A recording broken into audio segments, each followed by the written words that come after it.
Quando um casal estava comemorando um ótimo negócio para os dois, algo inesperado aconteceu. Será que o real culpado seria preso? Quais as provas que a polícia recolheu e como as obteve? Oi gente, bem-vindos ao canal, eu sou a Roberta Hoff. O caso de Corey Richards.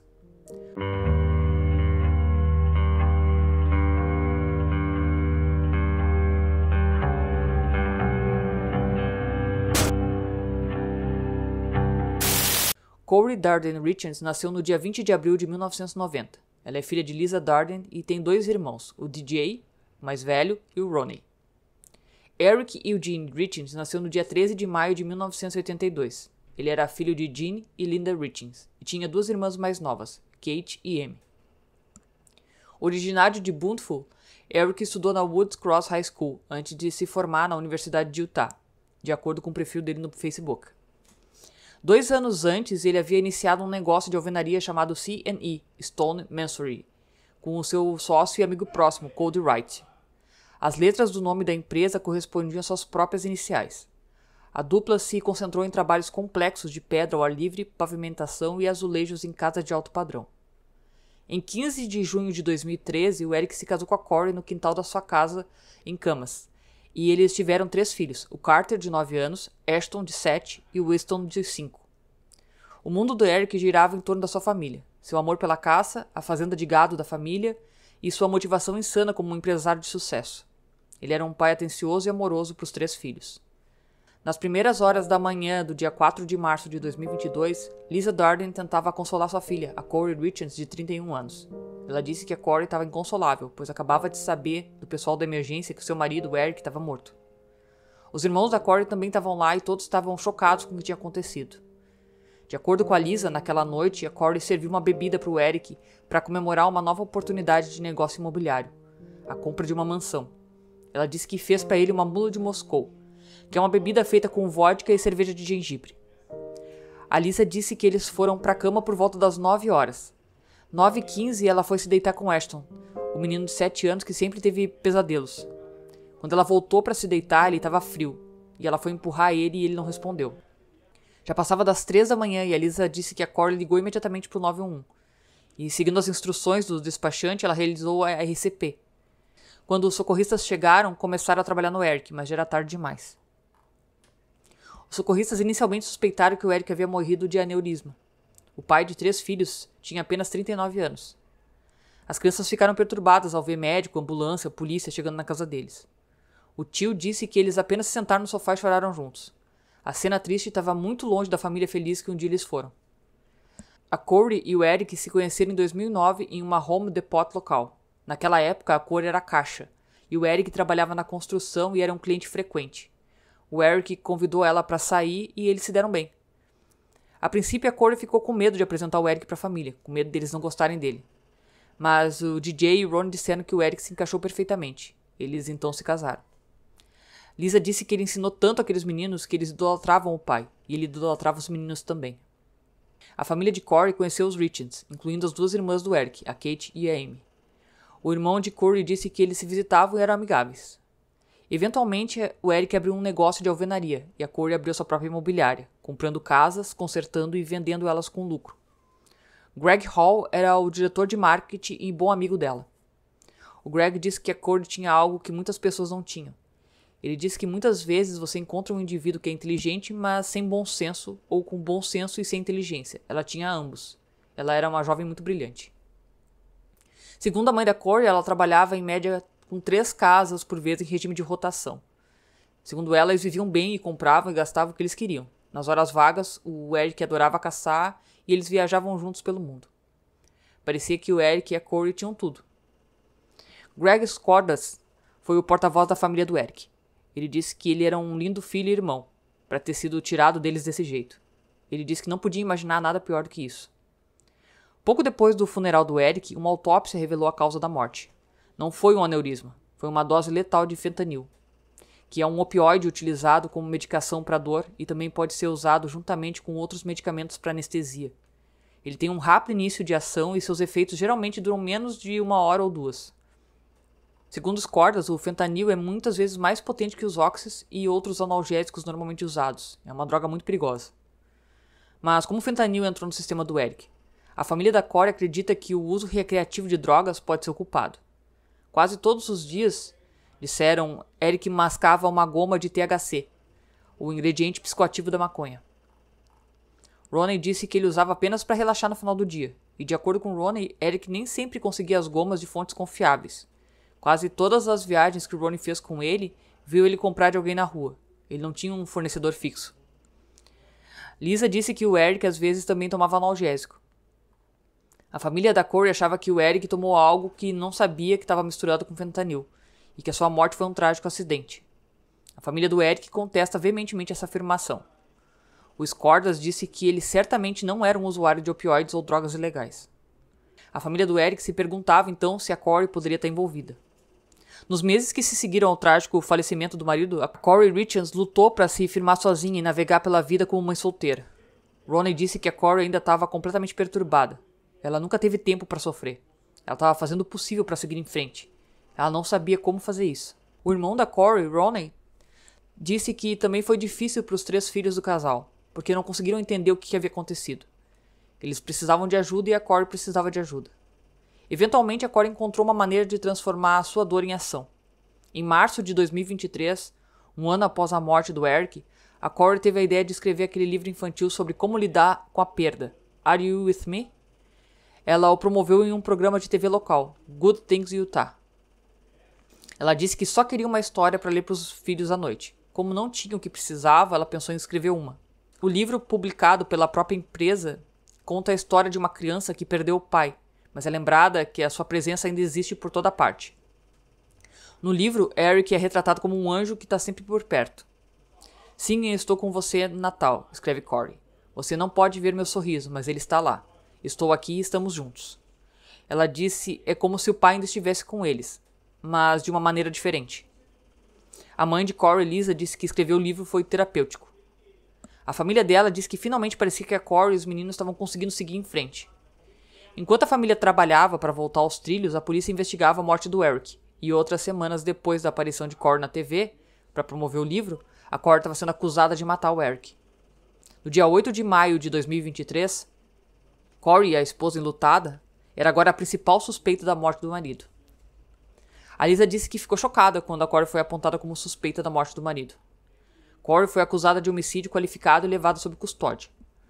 Documentos judiciais alegavam que ela cometeu homicídio pela administração de veneno. Greg Skordas, porta-voz da família do Eric, suspeita que a Corey colocou uma dose letal de fentanil na bebida que ela preparou para o Eric naquela noite, a mula de Moscou. Skordas disse que a dosagem que ele recebeu naquela noite foi um nível tão alto que ninguém poderia ter sobrevivido. Sky Lázaro é a advogada e foi perguntada a ela se em algum momento a polícia testou o copo em que ela deu o coquetel para o Eric. Ela disse que a polícia prendeu vários vidros da casa, mas em nenhum deles havia fentanil. A família da Corey diz que teve dificuldades para entender as acusações. A Corey nega qualquer envolvimento com a morte do marido. A Lisa disse que, para quem conhece a Corey, simplesmente sabe, ela não poderia ter feito isso. Ela nunca faria isso. Lisa disse que a filha e o genro tinham um ótimo relacionamento. Ela disse que eles não eram perfeitos, mas com muitos casais que discordavam, eles conseguiam superar suas diferenças. Ele não queria que a Corey trabalhasse, ele queria que ela fosse uma mãe que fica em casa, e ela era muito independente, e isso não ia acontecer. Outra questão, disse Roney, o irmão da Corey, era a quantidade de tempo que o Eric passava em viagens de caça. Às vezes ele ficava de 4 ou 5 meses por ano fora. Ele disse que isso meio que irritava a Corey. A maior paixão dele na vida era caçar, e ela poderia querer que ele ficasse em casa um pouco mais. Então talvez eles poderiam brigar por causa disso. Então, de acordo com a mãe da Corey, a Lisa, houve uma suposta infidelidade por parte do Eric. Ela disse que ouviu falar disso primeiro pela Corey e depois pelo Eric. Ela mandou um texto pro Eric dizendo que confiava nele como pai, como marido, como genro e não acreditava que ele estava fazendo isso com elas. A família da Corey disse que o casal procurou aconselhamento, determinado a resolver os seus problemas. Skordas, que nega que o Eric tenha traído a Corey, disse que Eric tinha um motivo diferente para querer fazer o seu casamento dar certo. Skordas disse que ele faria tudo o que pudesse para que funcionasse porque ele vivia para os meninos, até mesmo tentar manter uma família unida. Skordas disse que a certa altura o Eric considerou o divórcio, mas acabou decidindo não fazer.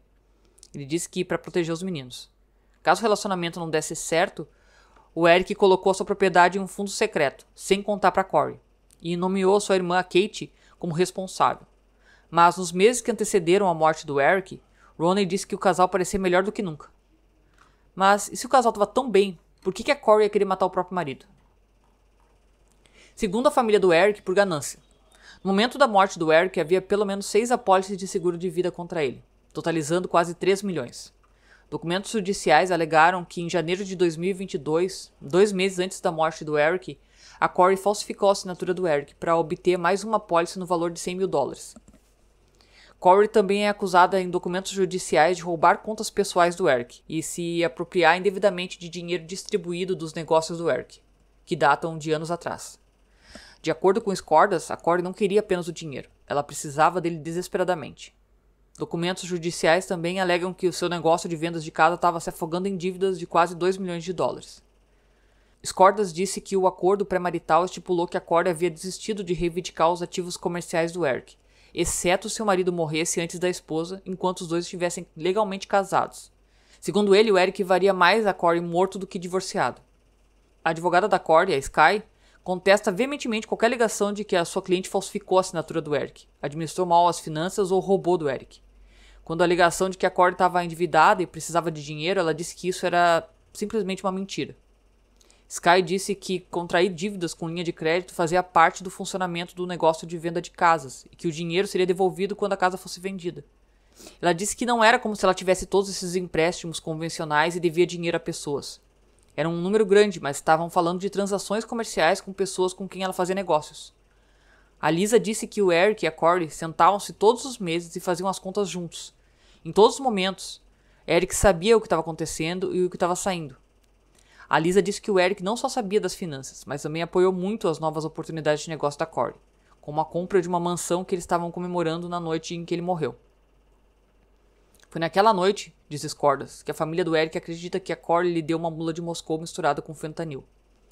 E, disse ele, a família de Eric acredita que não foi a primeira vez que a Corey tentou envenenar o marido.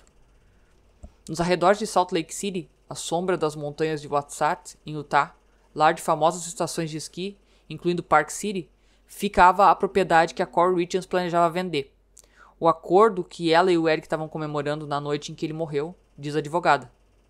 A Sky foi mostrar a propriedade que ficava no Vale Heber. Logo acima da colina fica Park City, todas as principais áreas de esqui, e à direita estava o reservatório de Deer Creek. Então a propriedade realmente ficava entre as principais áreas recreativas. A mansão tinha 20 mil pés quadrados e a sua pousada tinha 4 mil pés quadrados. Elas foram construídas originalmente em 2017, mas elas não foram concluídas. O projeto ficou abandonado por 2 anos até que a Corey descobriu ele. A Sky disse que talvez esse fosse o tipo de projeto que a Corey procurava. Ela disse que a Corey usou financiamento de um grupo de investidores para fazer uma oferta pela casa por 3,9 milhões. O plano era reformar e transformar em um hotspot recreativo, já que esse é provavelmente um dos lugares mais bonitos do mundo, e vender com lucro. Ela disse que o contador havia falado que ela poderia lucrar cerca de $12 milhões. Greg Hall, que trabalhou com a Corey, disse que foi um investimento sólido, e eles nem teriam que ficar nesse projeto por muito tempo. A Corey estava muito animada. A Lisa disse que o Eric estava muito feliz com o projeto também. Mas não é disso que a família do Eric se lembra. Segundo Skordas, Eric nunca foi a favor desse projeto. Ele disse que o Eric tinha concordado em apoiar a esposa, não nesse projeto. Na verdade, a casa é mencionada em um processo judicial contendo anotações de um investigador que entrevistou a família do Eric após a morte. Eles disseram que o Eric e a sua esposa estavam discutindo sobre a compra do imóvel. E isso não foi tudo que a família do Eric disse aos investigadores. De acordo com o mesmo processo, eles fizeram inúmeras acusações contra Corey, incluindo que suspeitavam que a sua esposa tinha algo a ver com a sua morte. Eles avisaram que ele disse que se alguma coisa acontecesse com ele, ela era culpada. Eles também disseram aos investigadores que acreditavam que a Corey já havia tentado envenenar o Eric antes, em 2 ocasiões distintas. De acordo com o processo, a família do Eric disse que a primeira tentativa de envenenamento ocorreu em 2019, quando Eric, Corey e 6 amigos estavam de férias na Grécia. Eles disseram que Eric ficou gravemente doente depois que a Corey lhe deu de beber. Ronnie disse que ouviu que tudo foi um mal-entendido. Ronnie disse que o Eric estava tomando um remédio e que não podia misturar com álcool. Ele pediu à garçonete para trazer uma bebida virgem, ou seja, uma bebida sem álcool. Ela não fez isso e deixou ele muito doente. A Corey ligou para um médico, descobriu o que tinha que fazer e mais tarde naquela noite ele já estava de volta e bem. Segundo ele, todos que estavam lá vão dizer a mesma coisa. De acordo com o mesmo processo, a segunda vez que a família do Eric disse que a Corey tentou envenenar o Eric foi um mês antes da morte do Eric, no Dia dos Namorados de 2022. Eles disseram que sua esposa trouxe um sanduíche para ele, que depois de uma mordida, Eric teve urticária e não conseguiu respirar. A família de Corey nega que ela tenha tentado envenenar ele. Rooney disse que eles pediram um sanduíche e ele estava ruim.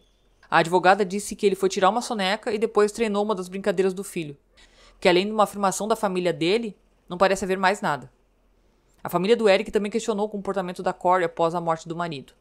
De acordo com documentos judiciais também, a família do Eric disse aos investigadores que 2 dias depois da morte do Eric, a Corey deu um soco na irmã do Eric, a Amy, no pescoço e no rosto, quando a Amy tentou impedir ela de abrir um cofre que eles disseram conter cerca de 125 a 165 mil dólares. Rooney disse que houve uma discussão que estourou, e a irmã do Eric disse que ela era a dona da casa. Tudo era depositado em um fundo fiduciário e ela era a dona da casa. Lembre-se, o Eric criou esse acordo e manteve em segredo da Corey, quando eles estavam passando por problemas conjugais. Até a morte do Eric, a Corey nada sabia sobre esse acordo. Rooney disse que se o Eric tivesse algum tipo de documento, ele teria no cofre. Então ela tentou ir até o cofre para ver se tinha alguma coisa lá. A Amy veio atrás da Corey, e então a Corey se defendeu. O DJ, o outro irmão da Corey, disse que as duas começaram a se empurrar e ele ficou no meio delas. Tudo que elas fizeram foi empurrar. Ambas estavam tentando passar por cima dele. Então, segundo ele, a narrativa que foi divulgada de que a pobre Amy foi agredida era um absurdo. Os irmãos disseram que a Amy saiu furiosa e chamou a polícia. Um mês depois, Corey foi acusada de agressão e mais tarde não contestou. Segundo a advogada, Corey estava de sangue quente, emocionada, logo após a morte do marido. Então as coisas esquentaram e saíram do controle. Depois que o resultado da autópsia saiu, Corey Richards foi presa, acusada de homicídio. Os promotores alegaram que ela deu a Eric Richards uma dose letal de fentanil na noite da sua morte. A família do Eric suspeita que ela colocou fentanil naquela mula de Moscou, pois, segundo eles, Eric não era usuário de opioides, e ele teria dito à família: se eu morrer, vocês precisam dar uma olhada nela, porque acho que ela está tentando me matar. A Corey Richards afirma que é inocente.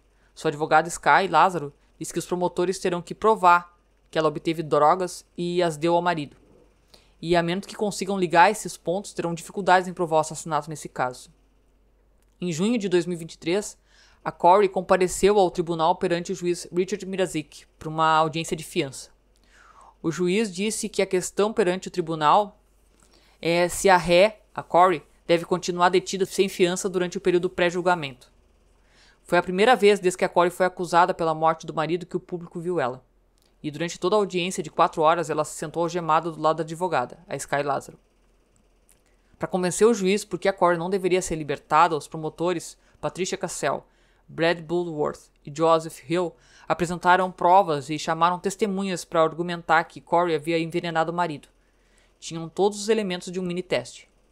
A Sky disse que para que o juiz determinasse a detenção de alguém em uma audiência de fiança, o Estado precisava provar evidências substanciais. O promotor Joseph Hill chamou ao depoimento o especialista em celulares Chris Cotodrimos. Ele perguntou a ele sobre pesquisas no Google que ele disse que a Corey fez no telefone dela. Essas pesquisas que foram detalhadas em documentos judiciais incluíam: as mensagens de texto excluídas podem ser recuperadas em um iPhone? O FBI pode encontrar mensagens excluídas? Qual é uma dose letal de fentanil? A Sky disse que as pesquisas significam outra coisa se forem levados em consideração os momentos que elas foram feitas, depois da morte do Eric. Ela disse que acredita que a Corey fez a pesquisa mais para responder perguntas relacionadas ao que ela estava sendo acusada. O Estado também chamou para depor o principal investigador do caso, o detetive Jeff O'Driscoll. O promotor Bloodworth questionou o detetive Jeff sobre onde a Corey pode ter conseguido o fentanil. Ele perguntou especificamente sobre uma entrevista que o detetive conduziu com Carmen Lauber, que disse trabalhar para Richards. Ela é chamada de CL. Ela limpava a casa para os negócios da Corey, bem como às vezes a casa do casal. O detetive Jeff disse que a Carmen tinha antecedentes criminais com drogas. No momento da entrevista, ela estava em liberdade condicional por múltiplas acusações de distribuição de drogas, de acordo com os autos do tribunal. Ela não foi acusada pela morte do Eric. Ele disse que na entrevista, a Carmen disse que no início de 2022, a ré entrou em contato com ela por telefone ou mensagem de texto, solicitando que ela comprasse fentanil para que a ré relatou ser um investidor que teve uma lesão nas costas. O detetive Jeff testemunhou que a Carmen lhe disse que comprou de 15 a 30 comprimidos de fentanil e depois vendeu para Corey. Ele também disse que Ciel contou que depois de comprar os comprimidos, ela voltou para casa. Ela disse que mais tarde naquela noite ou no dia seguinte, a Rhea se encontrou com ela e fez uma troca corpo a corpo de comprimidos por dinheiro. Essa transação, diz o detetive Jeff, ocorreu no dia 11 de fevereiro de 2022, 3 dias antes dos dias dos namorados, quando, de acordo com os documentos judiciais, a família do Eric disse que a Corey tentou e não conseguiu envenenar o Eric com aquele sanduíche, mas havia mais. O promotor Brad disse que eles iam avaliar uma segunda compra de drogas. O detetive Jeff disse que, segundo a Carmen, Corey a contatou novamente aproximadamente uma semana depois. A Rhea entrou em contato com ela novamente por mensagem de texto ou telefone e disse que queria mais fentanil, que fosse mais forte do que o lote anterior. Dessa vez, disse o Jeff, a Carmen contou a ele que Corey pagou em cheque. Ele disse que a Rhea foi até a porta e passou um cheque da empresa dela, do negócio da Rhea, no valor de $1.300 para a compra do fentanil. Apenas uma semana depois, o Eric estava morto. A advogada da Corey disse que eles disputavam todas as alegações.